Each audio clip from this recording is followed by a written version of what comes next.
Welcome. I'm Lee Cowan, and this is Here Comes the Sun, a closer look at some of the people, places, and things we bring you every weekend on Sunday morning. There's a new play on Broadway called POTUS, a play ostensibly about the President of the United States, and yet it's really about a fictional White House staff of all women. As Rita Braver shows us, it not only packs a political punch, but a bunch of punchlines as well. All of these colorful characters come directly from the imagination of playwright Selena Fillinger, making her Broadway debut. How'd you get the idea for this show? You know, we were having those series of headlines, basically, about powerful men abusing their power. It was fascinating because they always had this circle of women around them, you know, that were always defending them or enabling them. And I was like, what's going on? So I became really fascinated with what those women's daily lives looked like. I'm sure a lot of people are going to see this play and wonder, is there any particular president that you are trying to skewer? There's more from Rita's chat with the cast coming up a little later in the show. You're in constant conflict with each other in this show. I mean, all of you are interacting and one of you wants to do something, the other one doesn't want to do something. What about the conflict? How does that build for you guys? I think what's great is that we all kind of have our individual goals, but we do need to get one very important thing done. And in order to do that, we need to be united on that front. Yeah, we have a common goal. Yeah, we have a common goal. So there is conflict on top of this common goal, which I think is what makes the play so interesting and funny. Then Elaine Quijano has both the sweet and bittersweet tale behind some of California's beloved donut shops. Roughly 80% of donut shops in California, that's well over 1,000, are owned by Cambodian refugee families. Soon the streets were choked with refugees. They arrived in America in the late 1970s and early 80s, seeking safety as the communist Khmer Rouge committed genocide in Cambodia's killing fields. Millions were executed or disappeared.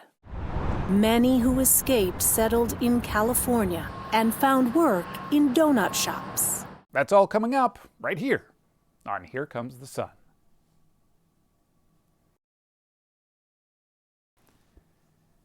It's rare to get the entire cast of a Broadway show to sit down for an interview. It's rarer still to have the entire cast be all women. But Rita Braver sat down with the 7 women of POTUS, a comedy about the President of the United States that really isn't about the President at all. You are not nice to me! Oh my God, Stephanie! Meet the wild women of POTUS. All 7 scrambling to serve one incompetent, lecherous chief of state. I have bullied 500 feminists into attending tonight's dinner. I have written 37 drafts of POTUS's speech to try to keep our female base from shrinking literally smaller than a nutsack in the snow. Tony Award winner Julie White plays the White House chief of staff. Headliner Vanessa Williams is the president's wife. Your loyalty to my husband is admirable, and I hope you continue to feel fulfilled by your choice of trading youth and beauty for a life of service to him. Thank you. In fact, the president, who we never actually meet, takes advantage of everyone. But Williams says her character has made a calculated decision to stay as First Lady. Because she knows what her husband is. Absolutely. It can be reflective of what a lot of women who have been in that space have had to deal with. You know, a choice of staying in the marriage when you know that everybody knows the reality of what's happening to the marriage. And that includes his dalliance with Dusty, played by Emmy Award winner Julianne Hough. I'm here about the position. What position? The position. Why are you winking? They told me to be discreet. But she soon realizes she got hoodwinked along with everyone else. It was like there was some belief in him. There was like this charm. It's like when you first date somebody and they're on their best behavior, and then they just potential. boom, boom, boom, boom. Like, oh, Yeah. wait, he's Yeah. a monster. Yes. Your bathroom is disgusting. They take off their shoes and the toenails are just horrible. Comedian Susie Nakamura is the White House press secretary. God, that thing is loud. You can't pump in my office. Well, where else am I going to do it in this hellish place? Not my problem. Put him away. Chris, our White House reporter, is played by Broadway veteran Lily Cooper, who also happens to be a nursing mom, both on stage and in real life. I mean, you're strapping it on. Right? Quite literally. Quite literally right? strapping it on. And I think it adds to the chaos of being a working mom is finding time to pump while you're at work. It's crazy. What does this show say about That motherhood? being a working mom is hard. It's really hard. And I think it's kind of taken for granted that we just do it. Leah Delaria of Orange is the New Black fame plays a different type of working woman. She's the president's jailbird drug-dealing sister. Girl, you gotta get some hotter interns. Your whole staff looks like sweaty Beanie Babies. You and the press secretary are old flames, correct? Yeah. Yeah, Susie Nakamura and I play girlfriends in this. So yeah, that's a lot of fun. I get to kiss both these girls. I get kissed 16 times a week, right here. And Saturday Night Live alum Rachel Dratch is the president's mousy secretary who's trying to change her image. Are you having a stroke? I am power stancing. I am decreasing my cortisol and increasing my testosterone, thus increasing my confidence. She's kind of the wise fool in all of this, Ooh, right? I like that. That makes me feel like I'm doing something really lofty. Why'd you want to play this role? Well, just, I don't know, just like seemed super fun. I mean, first of all, it's Broadway, my Broadway debut, and I've always had the All of these colorful characters come directly from the imagination of playwright Selena Fillinger, making her Broadway debut too. So here you are, 28 years old, on Broadway. Isn't it beautiful? Yes. She grew up in Oregon and studied playwriting at Northwestern. How'd you get the idea for this show? You know, we were having those series of headlines basically about powerful men abusing their power. It was fascinating because they always had this circle of women around them, you know, that were always defending them or enabling them. And I was like, what's going on? So I became really fascinated with what those women's daily lives looked like. I'm sure a lot of people are going to see this play and wonder, is there any particular president that you are trying to skewer? I mean, it's an amalgamation of so many of them, but I do think it's a story that you could put in so many institutions, so many companies, so many schools, so many homes. And then you wake up and you do it all over again. And bringing Fillinger's play to life is a director who broke through Broadway's glass ceiling, 5-time Tony Award winner Susan Stroman. You read the script before you knew how old she is? Yes, yes. And when you found out? I couldn't believe it. I couldn't believe it. The show says a lot about women. Not only can they be funny without a man around, but also the idea of the show about women in charge. To do something this fantastic and have that room just filled with estrogen, just women. Just women, being creative, being funny, in the lead, in the power, working together. It was a completely different process than I've ever been involved with before in terms of creating something new. And boy, do they use their power. You're not going anywhere. Oh, who's gonna stop me, Marge? You? Yes. So everyone loves Vanessa Williams, and yet here you are playing Lady Macbeth with a sense of humor, right? Yes, yes, yes. Yeah, who's wildly accomplished and deeply effective. She's a tough cookie, but we're all tough cookies. Some people do call them cookies. And as for that other thing they say about women, if you Google women aren't funny, it's kind of a thing, right? Why would you do that? Wait, what? You would hear, like, women aren't funny. I don't even know where you'd hear it. And I was just like, what? Screw that. Yeah. I grew up on, like Lily Tomlin and Gilda Radner and Carol Burnett, so it never crossed my mind. We're not going to give away the plot, but as the play ends, the women triumphantly take the stage. And the cast members say their main goal is to bring some fun into these troubled times. And you're probably kind of sweaty because you've laughed so hard. And I had a woman come up to me and say, I started laughing and I laughed so hard I wet my pants a little. That's high praise. And cue Depends commercial.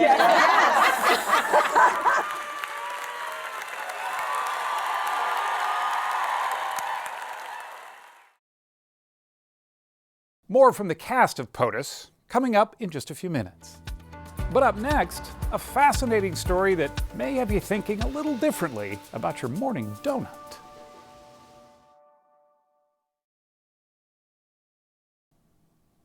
You might think of the donut as nothing more than a cup of coffee's best friend.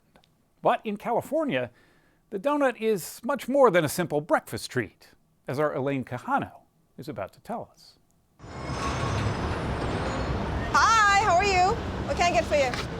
For the sprinkles? Yes, ma'am. Okay, awesome. The mom and pop donut stores that dot California's strip malls carry mostly the same mouth-watering, doughy delights. Thank you, my friend. Thank you. Have a nice day. But beyond the rows of glazed chocolate and sprinkles lies a different kind of richness in the stories of the Americans behind the counter.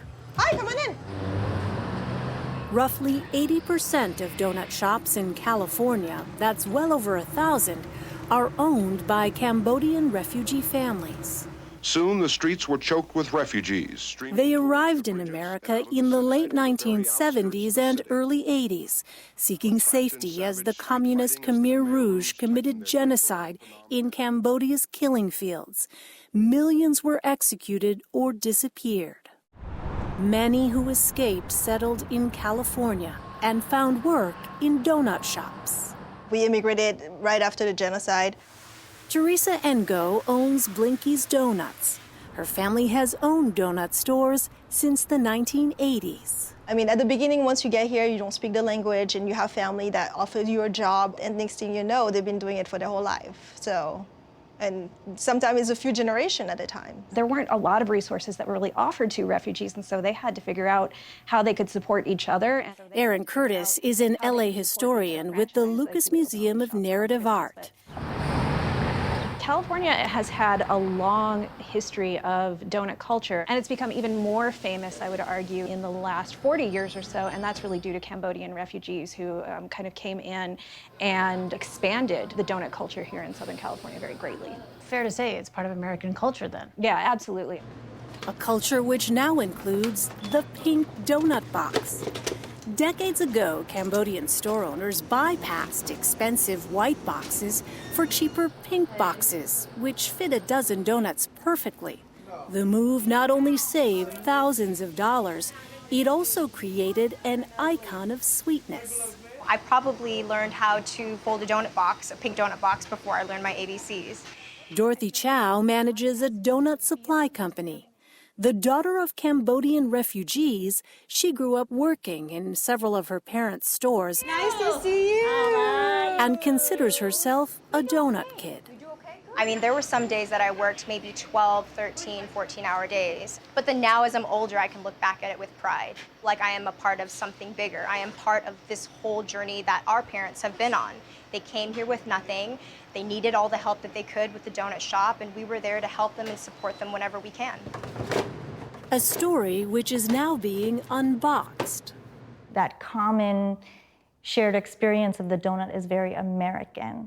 Phung Nguyen is a Cambodian-American artist who came to America as a refugee. A lot of the work are portraits. In her exhibit, Donut Hole, at Self-Help Graphics and Art in Los Angeles, she uses a pink donut box instead of a white canvas to capture a taste of the Cambodian-American refugee experience.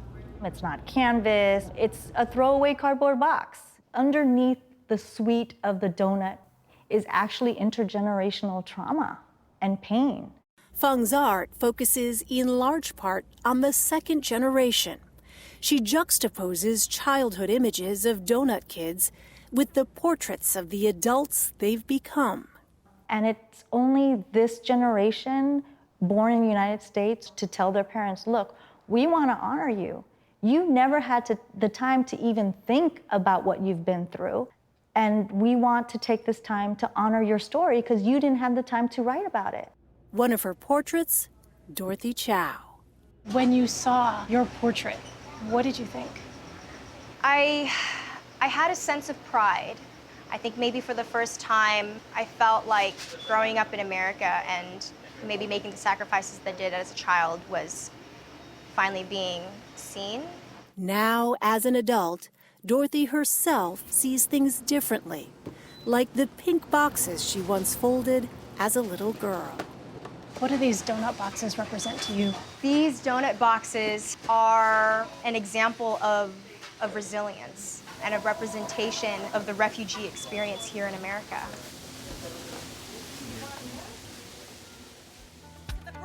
After the break, more from our extended interview with the 7-woman show that is POTUS.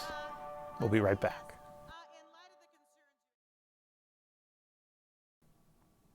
As promised, here's more from Rita Braver's lively conversation with the star-studded cast of POTUS. What sold you on the show? What made you say, I love this role, I want to do it? This script sold me. My manager and agent said, we read something, we think you'd be perfect for it, we hope you like it, please tell us. And I said I could definitely nail it. So it was on the page. I've been really lucky to have met 5 First Ladies.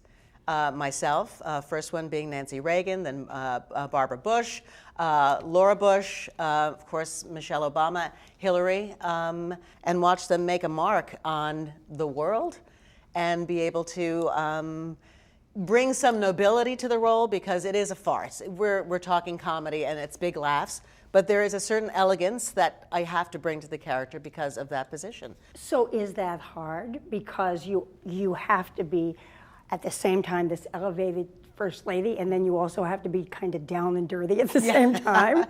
It's fun. It's really fun. And I think it starts off in the first scene where Rachel and I are introduced to the audience, and you definitely see the power dynamic right there. No! I am gonna punt that man's abscess ass across the South Lawn, and if you don't get out of my way, I'm gonna shred you like the sad cardigan you are. Susie, you play Jean. You are the president's press secretary. I have talked to many a presidential press secretary. You nail it. That was an educated guess on my part. What's your favorite thing about your role as Jean? I think there's so many aspects of her personality and her job that women can relate to, which is we're covering up a lot of whatever distress or conflict in our lives, that it's more important to present a good front than to maybe be honest with ourselves. And I think, you know, the press secretary is such a public face of that role, but I think a lot of women can connect to that sort of unsaid responsibility we feel to look like we're always in control. You, in your role, instead of questioning what's going on, often just try to make it look as good as you can. Yeah, and I think that becomes instinctual for some reason, sometimes for women, where we think, we mistake it for self-preservation when it's really not. I am talking about the optics, you shriveled twat! Listen, turns out nuclear war polls really badly with women, so if you want FML to actually land that voting bloc, POTUS has to appear for one day. You know what? Like a level-headed, He is great in these meetings. peacemaking- He thrives in these meetings. He is just great in these meetings. She's also a mother, which I like, you know, so that's not her life. And I think she's the last to come around, isn't she? When we sort of discover that we're doing all of this for someone else and it's a man. She's sort of the last person to realize that she's a person herself. In so many shows, there's like a big lead up to the reveal that a character's a lesbian. And in this show, it's just out there. You know, that's just part of life, and it's kind of a different approach. What's it like for your characters to kind of interact and have that thing on stage where that's just who we are? I think it's more, the reaction I've gotten from audience members are really enlightening. Have you had any of that? They love that it's it's who we are, but it's not part of the plot. Right. It's not a joke. It's not a novelty. It's just. It just is. It just is. I find that very refreshing, you know, coming from the world that I come from. You know, just very refreshing. Not only that, not only are they lesbians, but my character is like, she wears a t-shirt that says dyke. You know what I mean? You don't see that character. And you certainly don't see it on Broadway. You know what I mean? And not a big deal. That's just who that character is. Just who she is. And that's who a lot of us are. And I think that that's what's amazing about Selena, the playwright, and to be honest, kind of putting Dusty in it as well, because Selena was what, probably 24 when she wrote this script? Yeah. And that's about the age that Dusty is. And this is the new generation. This is the consciousness of what we are living in today, which is we are all here to be inclusive of all. And that's what this show is. You're in constant conflict with each other in this show. I mean, all of you are interacting and one of you wants to do something, the other one doesn't want to do something. What about the conflict? How does that build for you guys? I think what's great is that we all kind of have our individual goals, but we do need to get one very important thing done. And in order to do that, we need to be united on that front. Yeah, we have a common goal. Yeah, we have a common goal. So there is conflict on top of this common goal, which I think is what makes the play so interesting and funny. And I think as women, you know, like, we are really good collaborators.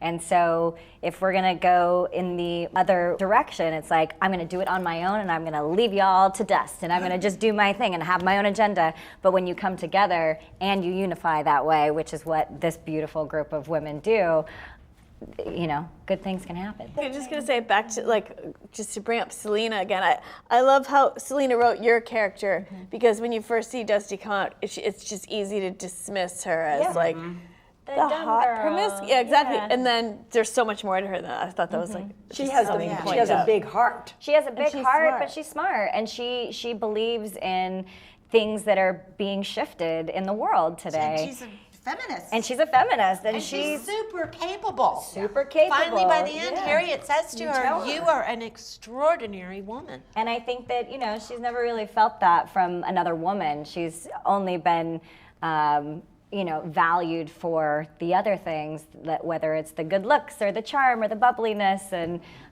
this is the first time she feels valued to being a person of her own. Hey there, friends. What do you say? You say you're having a real bad day. Let's sit down and chat a while. We'll find a way to make you smile. Do you think people will walk out of that theater and say, hey, I know how to fix the world. Let women be in charge. Like, you know, the heartbeat of New York City is Broadway, right? And like, when Broadway's well, New York City is well. When you think of the world, like, our play kind of is the heartbeat of what's happening in the world right now. And so instead of having a conversation that feels daunting and heavy, it's like, come and watch our show and you will laugh so hard. You'll be hopeful. Yes. You'll feel like you're like tuned in and plugged into what's happening in the world. And at the same time, like, just laugh. Like, we need laughter and humor right now so much. I'm Lee Cowan. Thanks for joining us. We'll see you right here next time on Here Comes the Sun.